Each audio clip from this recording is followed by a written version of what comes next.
आत्मा और प्राण का उत्सव है नवरात्रि। नव के दो अर्थ होते हैं, नया एवं नौ।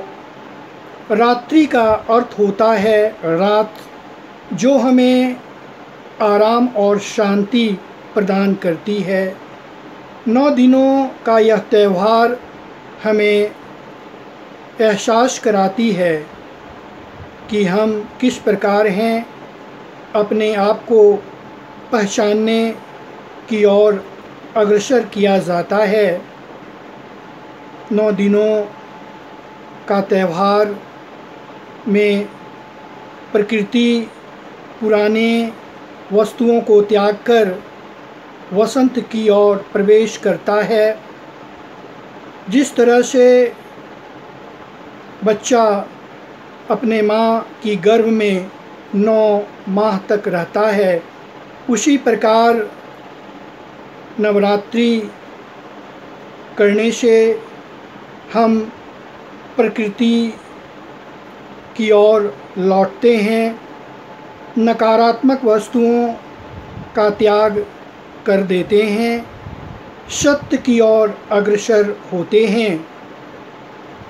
नवरात्रि में 9 दिनों तक चलने वाला त्यौहार हमें यह बतलाती है कि शुरू में 3 दिन तक माँ दुर्गा की पूजा होती है, जो शक्ति का प्रतीक है। फिर 3 दिन तक माँ लक्ष्मी की पूजा होती है, जो धन का प्रतीक है। और फिर 3 दिन तक माँ सरस्वती की पूजा होती है, जो ज्ञान का प्रतीक है। इस तरह से नवरात्रि करने से हमें शक्ति का, धन का और ज्ञान का प्रतीक दर्शाता है और हमें तीनों चीज़ों की पूर्ति होती है।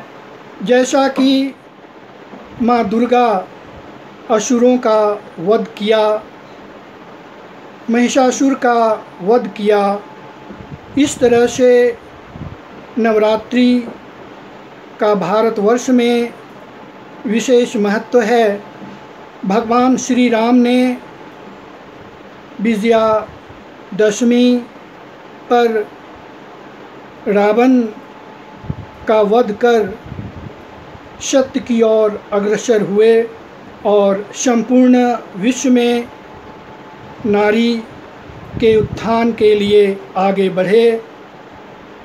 इस तरह से देखा जाए तो नवरात्रि का पर्व हमारे लिए काफ़ी महत्वपूर्ण माना जाता है। कहा गया है कि जब जब पृथ्वी पर अच्छी बात नहीं आएगी, दुख का विकास होगा, तो स्वयं भगवान जन्म लेकर उसे समाप्त कर देंगे। अभी कोरोना काल है, इस पर हमें विजय पाना है।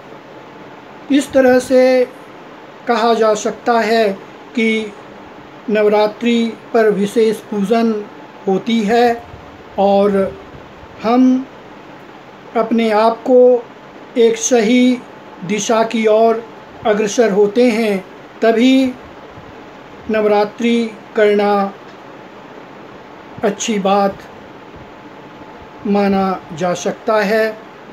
देखा जाए तो आज संपूर्ण भारतवर्ष में नवरात्रि मनाया जा रहा है, लेकिन कोरोना काल है, इसलिए अपने अपने घरों में विशेष पूजा की व्यवस्था की गई है।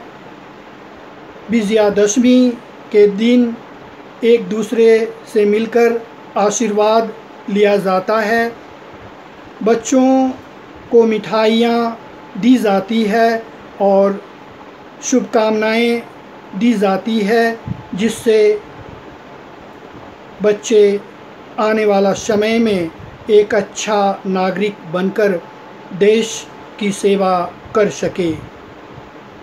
इतना ही नहीं, कहा गया है कि आत्मा और प्राण का उत्सव है नवरात्रि।